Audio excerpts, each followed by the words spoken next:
28 June সময় 9:11 market gap up open হৈছে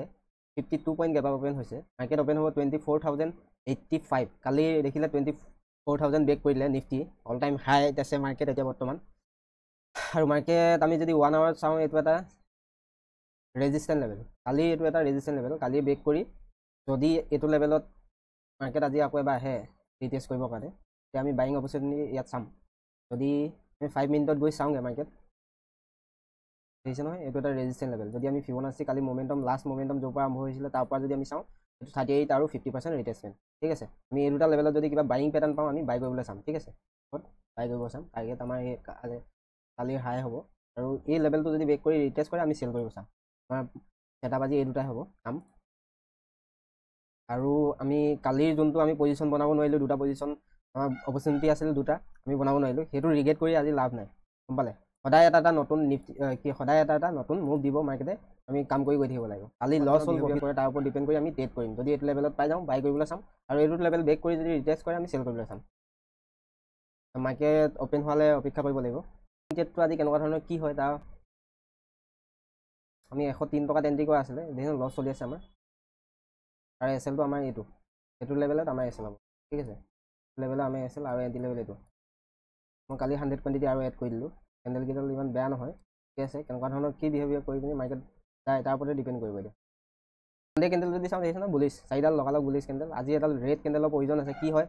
আৰু আৰ এছ আই যদি চাওঁ লাহে লাহে 1 ডেত অভাৰবট এৰিয়ালৈ গৈ আছে 1 আৱাৰটো অলৰেডি মাৰ্কেটে হাই লগাইছে আৰু আৰ এছ আই হায়াৰ ল' লগাইছে দেখিছে ন এইটো তললৈ আহিছে ৰিটেষ্টমেণ্ট এটা প্ৰয়োজন আছে এনেকুৱা কি হয় চাই লৈ আমি ট্ৰেড কৰি দেখাই আছোঁ মাৰ্কেট গেপ আপ খুলি ৰিটেষ্টমেণ্টৰ কাৰণে অহাই নাই অকণমান ওপৰলৈ গৈ আছে মাৰ্কেট ফাৰ্ষ্ট কেণ্ডেলডাল দেখিছে হেমাৰ কেণ্ডেলৰ নিচিনা বুলিছ কেণ্ডেল নাই যদি আমি আৰ এছ আই চাওঁ কিন্তু অভাৰবট এৰিয়াত আছে মাৰ্কেট এবাৰ ৰিটেষ্টৰ কাৰণে আহিব লাগে ঠিক আছে আমি যদি এই কালি মোমেণ্টামৰ পৰা এতিয়া বৰ্তমান যোনটো হাই লেভেল লগাই আছে তালৈকে লগাওঁ কালি ক্লজিং প্ৰাইজত আমাৰ মানে কি হয় 38% ৰিটেষ্টমেণ্ট হয় ঠিক আছে আৰু আমি ডাউন ছাইড চেল কৰিবলগীয়া হ'লেও আমি এই লেভেলটো ব্ৰেক নকৰালৈকে আমি চেল কৰিব নোৱাৰোঁ এই লেভেলটো ব্ৰেক কৰিব লাগিব এই লেভেলটো ব্ৰেক কৰাৰ পিছতহে আমি চেল কৰিব যদিও চেল ছাইডত আমি যাবলগীয়া হয় এই লেভেলটো ব্ৰেক কৰিব লাগিব কালি এইটো ৰেজিষ্টেন্ট লেভেল আজি ছাপৰ্টৰ নিচিনা কাম কৰিব এই লেভেলটো ব্ৰেক কৰিব লাগিব এতিয়া এই বস্তু ট্ৰেন লাইনটো ব্ৰেক হ'ব নহয় তেতিয়া আমি চেল কৰিব পাৰিম ঠিক আছে এই ট্ৰেন লাইনডাল ব্ৰেক কৰিব লাগিব লাইনডাল ব্ৰেক কৰি ৰিটেষ্ট কৰক আকৌ ট্ৰেন লাইনত আমি তেতিয়া চেল কৰিম এতিয়া আমাৰ ফিবনাচি যদি ইয়াৰ পৰা লগাওঁ 38% ৰিটেষ্টমেণ্ট ঠিক আছে দেখিছে ন 38% এইডোখৰ আমি এইডোখৰ তললৈ চেল কৰিব পাৰিম চেল ছাইড আমি চাম এইডোখৰ আৰু বাইং ছাইড আমি চাম এইডোখৰ তেনেকুৱা কি কৰে চাই লওঁ সময় হৈ গ'ল 7:22 আজি মাৰ্কেটত আমি কি কৰিলোঁ সেই বিষয়ে মই ভিডিঅ'টো বনাই আছোঁ মাৰ্কেটে গেপ আপ খুলিলে কালিতকৈ আপোনাৰ 20-30 পইণ্টমান গেপ আপ খুলিছে গেপ আপ খুলি মাৰ্কেট আপছাইড গ'ল ফাৰ্ষ্ট টাইম আপছাইড গ'ল আমি ফিবনাচি ৰিট্ৰেচমেণ্ট লগালোঁ ফাৰ্ষ্ট ফিবনাচি ৰিট্ৰেচমেণ্টত বাইং ছাইড চাবৰ কাৰণে আমি এইটো 38% আমাৰ 38% এইটো লেভেল আছিলে আমাৰ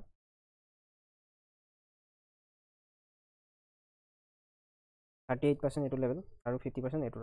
দুটা লেভেলৰ কাৰণে আমি ৱেইট কৰি আছোঁ মাৰ্কেট তললৈ আহক এবাৰ ৰিট্ৰেচমেণ্ট লওক ইমান বাৰে ওপৰত গৈ আছে মাৰ্কেট আমি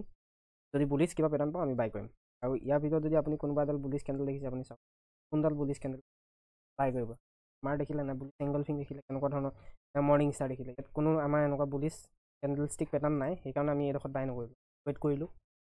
এইডোখৰলৈকে ৱেইট কৰিলোঁ আমাৰ এইডোখৰলৈকে কোনো ধৰণৰ হেমাৰ বা কিবা এনেকুৱা ধৰণৰ কেণ্ডেল আমি এডালো পোৱা নাই সেইটো কাৰণে ইয়াত কোনো ধৰণৰ আমি বাই নকৰিলোঁ ৱেইট কৰিলোঁ ৱেইট কৰাৰ পিছত 50% যেতিয়া ডাউন হ'ল আমি তেতিয়া এইটো ট্ৰেণ্ড এৰি আমি ডাউন ট্ৰেণ্ডত চাবৰ কাৰণে হেৰি কৰিলোঁ ফিবনাচি লগালোঁ ডাউন ট্ৰেণ্ডত চাবৰ কাৰণে আমি কি কৰিব লাগিব টপ লেভেলটোৰ পৰা যোনটো লাষ্ট লেভেল সেই লাষ্ট মোমেণ্টাম কৰা লেভেলটোলৈকে আমি ফিবনাচি লগালোঁ টপ লেভেল এইটো হ'ব আৰু লাষ্ট যোনটো মোমেণ্টাম কৰে মানে সেইটো লেভেল আমি ফিবনাচি লগাই 50% এইটো এটা আৰু 38% এইটো এটা আৰু এইডোখৰত যদি কোনোবা বুলিছ এংগলফিং বা ইভিনিং ষ্টাৰ এনেকুৱা ধৰণৰ কেণ্ডেল পালোহেঁতেন আমি এইটো লেভেলত চেল কৰিবলৈ চালোঁ কিন্তু ইয়াত কোনো ধৰণৰ এনেকুৱা ধৰণৰ কেণ্ডেল নবনাই মাৰ্কেট ওপৰলৈ যোৱাৰ পিছত আমি ৱেইট কৰিলোঁ আমি বাইং ছাইডত চাম আমি এইটো লেভেলত চাই আছিলোঁ আৰু এইটো লেভেল ব্ৰেক কৰি মাৰ্কেট তললৈ গুচি আহিলে সেইকাৰণে আমি ইণ্ডেক্সত আজি অপশ্যনৰ কোনো ধৰণৰ ট্ৰেড কৰা নাই আমি ষ্টকত এটা ট্ৰেড কৰিলোঁ কি কাৰণে ট্ৰেড কৰিলোঁ মই দেখাই আছোঁ ICICI বেংকত আমি চেল ছাইডত ল'লোঁ চেল চাইজত আমি এণ্ট্ৰি বনাইছিলোঁ এই বুলিছ এংগালফিংডালত, এডাল দেখিছে, এডাল ইনভাৰ্টেড হেমাৰ কেণ্ডেল আৰু এডাল এংগালফিং, আৰু এই তলত এডাল দেখিছে ছাপোৰ্ট লেভেল আছিলে, আৰু এই ছাপোৰ্ট লেভেলটো বহুত আমি যদি 1 আৱাৰ যদি 1 ডে কেণ্ডেলত চাওঁ হ'লে ICICI বেংকে কিমান ডাঙৰ মুভ কৰিলে এইকেইদিনত দেখিছে, আৰু মাৰ্কেট এবাৰ ৰিটেচমেণ্ট হয়তো এনেকৈতো মাৰ্কেট দেখিছে নাই, এনে পোনে নাযায় মাৰ্কেট, এবাৰ হ'লেও ৰিটেচমেণ্ট কৰিবলৈ আহিব। সেইটো কাৰণে আমি এডোখৰত ভাবিলোঁ আজি মাৰ্কেট নিফটি যেতিয়া অলপ ডাউন চাইডত আহিছে ICICI বেংকত তললৈ আহিব, সেইটো কাৰণে আমি এডোখৰত বেৰিছ কিবা পেটাৰ্ণ চাইছিলোঁ, আৰু এইটো এটা ছাপোৰ্ট লেভেল আছিলে, first time touch, second, third আৰু ফ'ৰ্থ, এইডোখৰত যেতিয়া এইফালৰ পৰা নেৰ' হৈ আহিলে এইডোখৰত আমি বেৰিছ পেটাৰ্ণ কিছুমান চালোঁ, এইডোখৰত বুলিছ এংগালফিং দেখিলোঁ, আমি এইটো লেভেলত চেল কৰিলোঁ আৰু প্ৰফিট বুকিং কৰিলোঁ আমি এইটো লেভেলত 100 কোৱাণ্টিটি লৈছিলোঁ ফাৰ্ষ্ট, আৰু 100 কোৱাণ্টিটি আমাৰ প্ৰফিট কিমান হ'ল, নে ষ্টকত মানে প্ৰথম বিগিনাৰ যদি হয় যোনে অপশ্যনত ট্ৰেড নকৰি যদি ষ্টকতো ট্ৰেড কৰে 20 ধুনীয়া প্ৰফিট এটা বনাব, 855 টকা আমাৰ প্ৰফিট আজি। এই ষ্টকত নকৰিলেও দেখিছে আমি ষ্টকতে ট্ৰেড কৰি আমি 855 টকা প্ৰফিট বুক কৰিলোঁ, আৰু এইডোখৰত আমি প্ৰফিট বুক কৰিছোঁ, আমি বাই কৰিছিলোঁ আপোনাৰ চেল কৰিছিলোঁ আমি শ্বৰ্ট চেল 9:50ত চেল কৰিছিলোঁ, আৰু 11টাৰ পিছত আমি ট্ৰেডটো কাটিলোঁ 9:55 এডাল কেণ্ডেল আৰু 11টা কিমানত আমি এইডোখৰত বুকিং কৰিলোঁ, ঠিক আছে। আৰু এতিয়া নিফটি যদি আমি চাওঁ কেনেকুৱা ধৰণৰ কি পেটাৰ্ণ বনিছে নেক্সট ট্ৰেডিং ছেশ্যনৰ কাৰণে, আমি তলৰ ফালে চালে এইটো এটা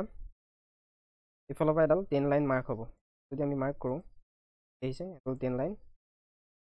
first time, second, third, fourth time touch কৰি ব্ৰেক কৰিছে, আৰু আমি মনডে কাৰণে ট্ৰেড কৰিবলৈ হ'লে আমি ইয়াৰ পৰা ফিবনাচি লগাম, যদি গেপ ডাউন খোলে বা কিবা আমি এবাৰ ৰিটেচমেণ্টৰ কাৰণে ৱেইট কৰিম,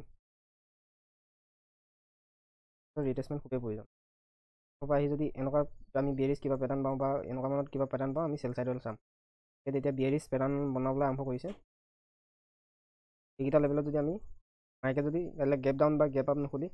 এইডোখৰ লেভেলত যদি অ'পেন হয় তেতিয়া আমি ৰিটেচমেণ্ট কৰাৰ পিছত আমি এইডোখৰ বিয়েৰিছ পেটাৰ্ণ পালে আমি চেল কৰিবলৈ চাম। যদি মাৰ্কেট এইডোখৰত